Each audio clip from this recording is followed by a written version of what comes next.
रुपए बकाया है, उसके लिए आज दिल्ली के हर मंडल में ऐसा उपवास का कार्यक्रम रखा हुआ है।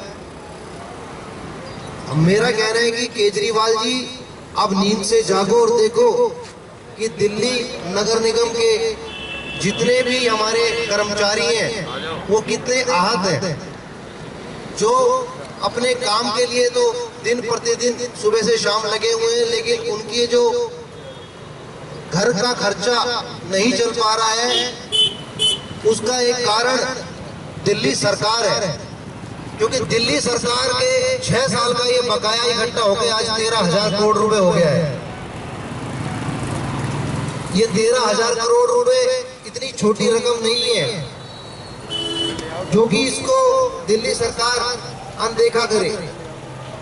मेरा यही कहना है कि केजरीवाल जी अब नींद से जागो और ये हमारा एमसीडी का 13,000 करोड़ रुपए वापस दो। जैसे कि दिल्ली में जो एमसीडी को लेके जो एक आवाज़ उठाई जा रही कि दिल्ली सरकार से 13,000 करोड़ पैसे लेने हैं, जो हमारे सफाई कर्मचारी है या और भी जो उसमें कर्मचारी है उनकी सैलरी दी जा चुके, और आज दिल्ली के अंदर जगह जगह उपवास रखा गया बीजेपी के कार्यकर्ताओं के द्वारा हो या निगम पार्षद हो या अन्य पद अधिकारी हो। तो हम बात करेंगे सर, जिस तरह दिल्ली सरकार पे आरोप लगाए जा रहे 13,000 करोड़ के, आखिर ये कहानी क्या है? जैसे कि दिल्ली सरकार कह रही कि हमें कोई पैसा नहीं देना, जो पैसा था वो हमने दे चुके हैं, हम ऐसा कोई नहीं है। और कल भी उन्होंने कुछ भ्रष्टाचार के ऊपर भी बोला है, एमसीडी में भ्रष्टाचार हो रहा।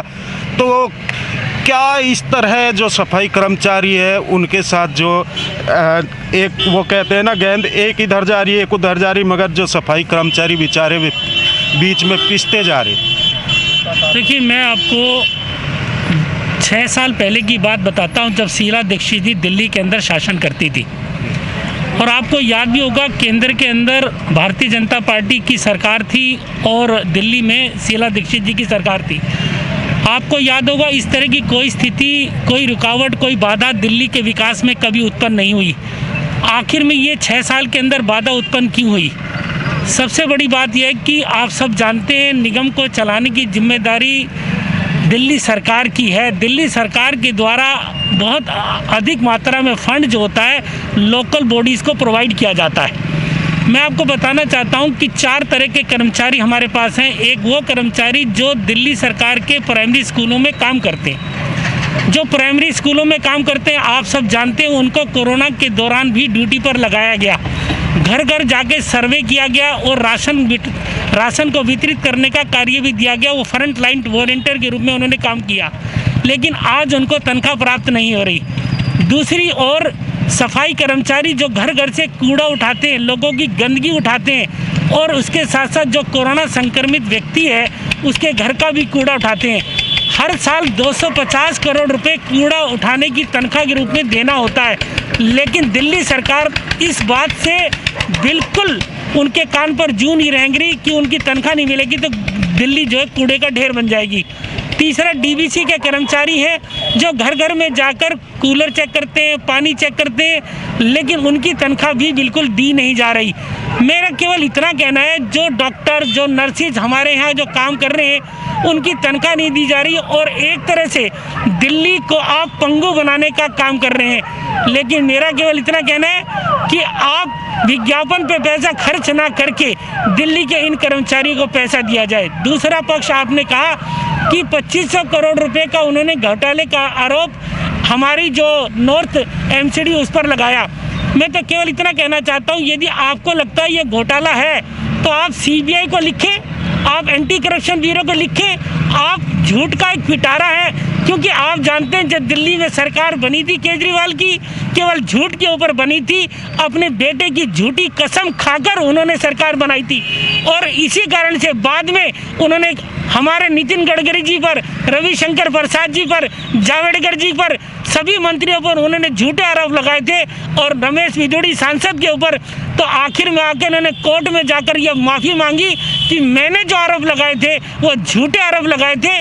क्योंकि आप सब जानते हैं, दिल्ली का आवाम जानता है कि वो झूठ को बड़ी सफाई से बोलते हैं, और जितना भी पैसा 425 करोड़ रुपए उन्होंने विज्ञापन पे खरीद दिए और एक दिन दिवाली के दिन केवल पूजा करने के लिए अपने मंत्रिमंडल के साथ 32 करोड़ रुपए विज्ञापन पे खर्च कर दिया, लेकिन दिल्ली के कर्मचारियों को तनख्वाह देने के लिए उनके पास पैसा नहीं है।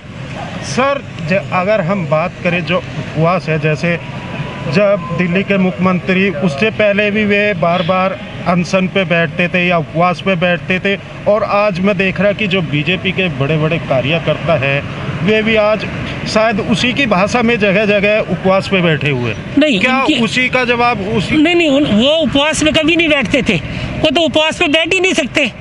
सबसे बड़ी बात तो धरने पर इसलिए बैठते थे कि दिल्ली के अंदर एक अराजकता की स्थिति पैदा हो जाए।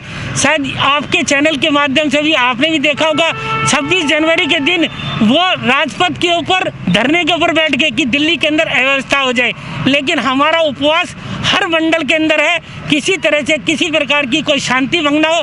और आप सब जानते हैं हमारे तीनों मेयर, तीनों स्टैंडिंग कमेटी के चेयरमैन, तीनों लीडर ऑफ हाउस और 16 महिला पार्षद केजरीवाल जी के घर पर 11 दिन से हड़ताल पर बैठे हैं और उनके कान पर जूं तक नहीं रख रही।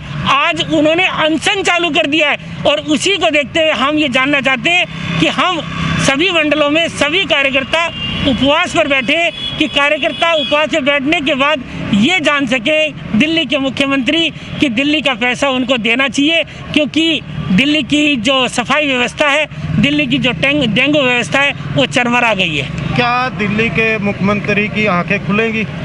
देखिएगा, हम तो भगवान से यही प्रार्थना करते हैं कि उनकी आंखें खुलनी चाहिए और दिल्ली की जो विकास की ओर बढ़ रही थी और कहीं ना कहीं विकास रुका है, तो हमारा तो यही प्रयास है उपवास करके या अन्य कोई हमारे संगठन के द्वारा से जो आदेश होगा उस आदेश का हम पालन करेंगे और दिल्ली की हमें उम्मीद है दिल्ली के मुख्यमंत्री की आंखें जरूर खुलेंगी। जी रमेश चंद जी, आप क्या कहना चाहेंगे जिस तरह उपवास पे आप यहाँ पे बैठे हुए हैं?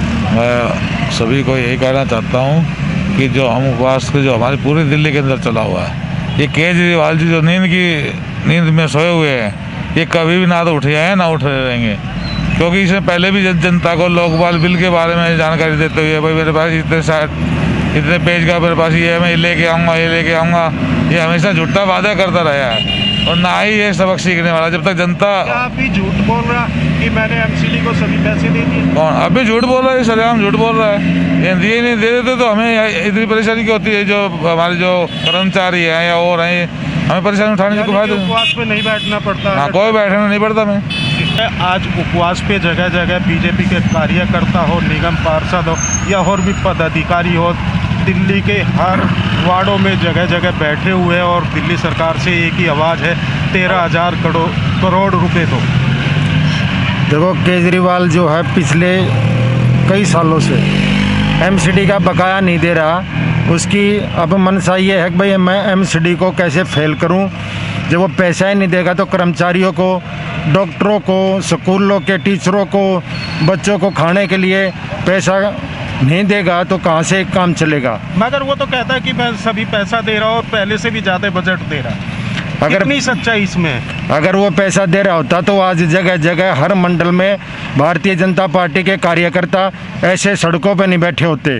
वो केवल झूठ की राजनीति कर रहा है और झूठ क्या उसकी आदत हो चुकी है।